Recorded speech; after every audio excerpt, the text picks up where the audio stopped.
video man arikupinda mumageto vabuditsa mazinyaya ari lit 2 mabebi amutarisa pakona hanzi nyaya dzake dzese ihit 3 maguys amuona paapfuura hanzi skyrocket ndewe mafresh 4 haizi pressure my G zvobuda chero patv zvinotangira mugeto hakuna kumwe kunotangira madhiri zvinotangira mugeto kana slang kana fame kana mangoma anotangira mugeto hakuna kumwe kunotangira madhiri zvinotangira mugeto andikona kunana bangu ndinotopeta muswe kana ndiri pamberi pavo ana Everton ndikuona because ndakakona chawana ndinotopeta muswe ana Temple ndikuona ndopeta muswe because my elders pamakore paart andiganze saka asikuti muombe kwauri ndiye aiwa chingoteerera ma-elders because movement kune kwakabva saka look at what has happened today kudhara kwayana yema-sound systems that was the best moment which I thought kuti if that moment would live you would see kuti wow because yangari macompany wanga ana Silverstone ana Stereo One now and the people would kwanguni madomain kona implement iri createwa vachitora people making their own money through movement iyoyo working as a family hapana izitundumadza achiti ichi ndechangu ndosaka ainyora mazita yayo kuti Stereo One Delta Force chichi andozona kubvisa kakambimbindoga nasi mune adatondega paposta. So sound systems were the best, but the computer is the greatest enemy which divided us and which is causing a new generation of people. Vanofunga kuti vanoziva vasingaziva because havateereri vafunga kuti music macomputer.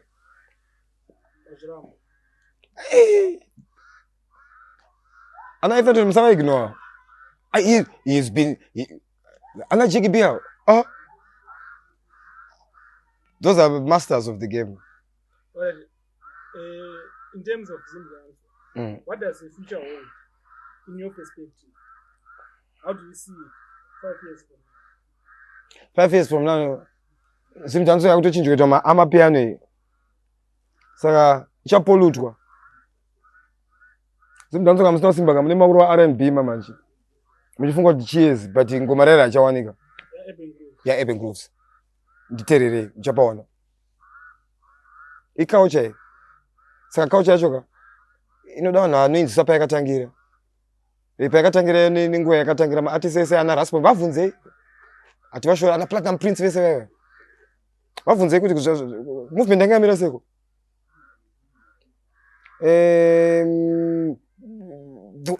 Spirit yacho yatofamba mumweya waitonzwa kuti paitwa chinjai chikareliswa chikabuda zvainakidza kuita kunge Christmas.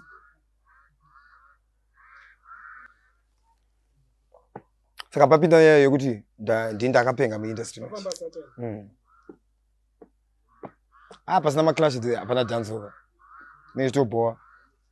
Ngatiimbe zvimwe zvedu. Because maclash aya anobatsira. Asting iyoyo makona zvakaita. Don't be personal. Zvamufana kuenda wrestling match of kuti haukagena rule wana ultimate warrior of kuti sipano zviitira hayi wakani iskiri.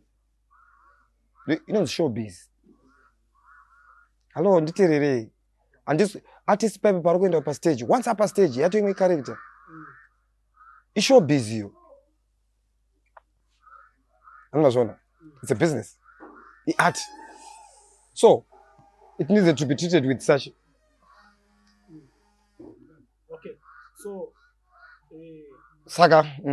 But this is that do you think it got in terms of Zimdancehall, do you think managed to see it? Kangosira kuti ngatidanane.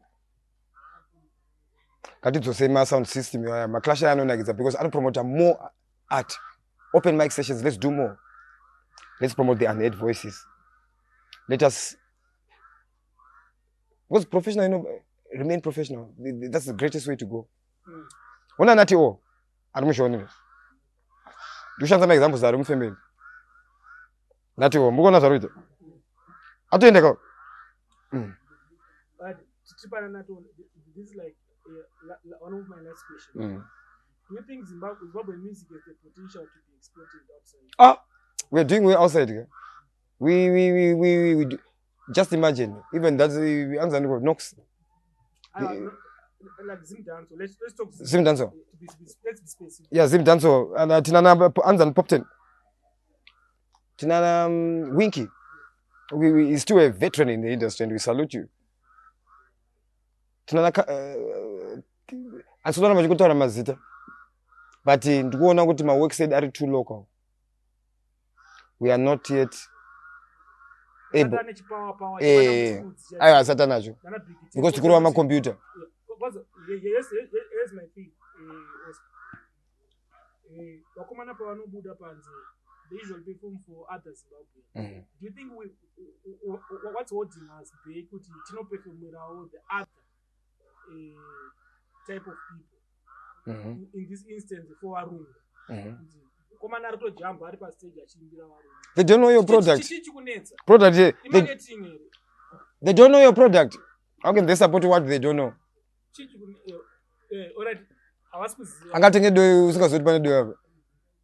How do we solve the problem? Thank you. What is the problem? Thank you. No, Zega. Just andati business. Unofana kuziva kuti okay. Mumanzo ndiri kugadzira uyu.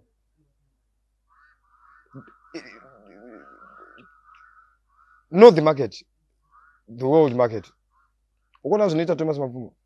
Anoziva kuti mbira is an international instrument. Andika. Yeah. Saka, that Africanism should be heard and seen in your art. Just like a Jamaican artists do well.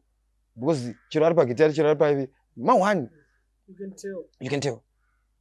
But even the language. Even the language. Yeah. So what do you say for someone what's your take on that? Because penetration of the market. Okay, let me be honest. I see chirungu as per se, but it's the presentation of your story. We get my songs I read by BBC ku UK. Funga dinde chirungu. Asma phone I read. A presentation, art, and that's why and I still Jewish jump sound. Ajimbashon. So is your language, but it's scary. Umanu from a video I can't go incorporate mchina. Scary to end. I don't just scary. But I don't go down mchina. Man, no more say go jitambira iko kusina wachina. Chungu chacha uduchitaura. Uchavarwa mariga. Chirungu chasikubatsira nyika chikubatsira wewe pa transaction because nokuenda sei ku UK wasvika pepe unozombaka kachirungu usaignore zvikuitika uchitochiverenga kuti okay muindustry mangumo music yakudai nzo kune magadgets akadai so ziya zvikuitika because technology iri kufamba sereka isikumira. Right, Oscar, you are someone who are passionate about the arts. Have you ever considered kuvura in a studio or kuvura in a academy or something? Yeah, he speaks like a prophet. But guess what? Anamba kudauta. Namboseka. But you see what you say in the prophet. No, Papa. Even Papa, the way you ask me, what you talking like you're mocking me. I know you are. Oscar, this was it. So, Shana ZBC defines could we prophet? I know you. You don't know me. Slightly, alright. What's one? It's a nyama guys. Asipamuya manja. My desire, if God allows and gives me more life, Kuvuraga Academy, whereby we teach and nurture various artistic skills per one place. During process for a nice online TV, and also it's my dream that I partake into the community radio stations.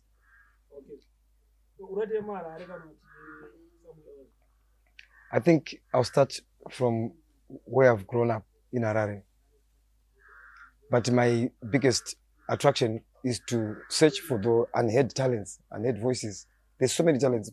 Because but people are going to go. So I want to give people a platform to showcase their art. Because kisuzu manje skira tunozeta manje tensions zama experts manje. People in the industry rubbing shoulders with them, creating opportunities ekuti vanhu vadzidze because you need to grow. Yeah. So that's my desire. Okay. A station which fully represents issues to do with art. So it's not really just about opening a studio. It will be there, but I will not be concentrating on that. My biggest attraction will be the TV side, the documentary side, the stage work, the performing artists, capturing their art and making them glow. Ndichikuro futhi. Zvamfanana kutengesa maplay bora. Tenda kutengesa vaimbi.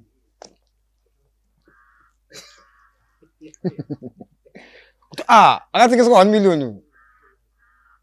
Vanhu vari kuseka because haazivi kuti zvinoitika. Uchaona kuti takachadarira zvakawanda zvausiri kuziva. Zvokuti tichashamisika tese tichidzidzisana. It's very important, hama dzadiwa. We cannot tifana chadaro todzidzisana. Uchaona kuti zvichaita easier. A lot of questions une mibvunzo yakawanda. But Oscar is not no. Ndine zvandinoziva. I'll come back, Oscar. Yeah. 2 hours. This has been nice. And Skyrocket, may the good Lord bless you, because I know this opportunity is going to make us golden more and more. Pambera para nakirwa na Jehovah, and Jehovah ndokutenda for this opportunity. Take my words seriously, though I was, enjoying myself with Skyrocket, but my words were serious. Hashtag yangu inonzi the resurrection, Oscar Pamboka ndaenda. Wow. Zimdancehall stories ikuratidza ma true stories but wakadhisa chikwata muvengi wangu you go die broke zvinotangira mughetto hakuna kumwe kunotangira madhiri zvinotangira mughetto kana slang kana fame kana mangoma anotangira mughetto hakuna kumwe kunotangira madhiri zvinotangira mughetto kana slang kana fame kana mangoma one video man arikupinda mumageto vabuditsa mazinyaya ari lit 2 mabhebi amutarisa pakona hanzi nyaya dzake dzese ihit 3 maguys amuona paapfuura hanzi Skyrocket ndewe mafresh 4 haizi pressure my G zvobuda chero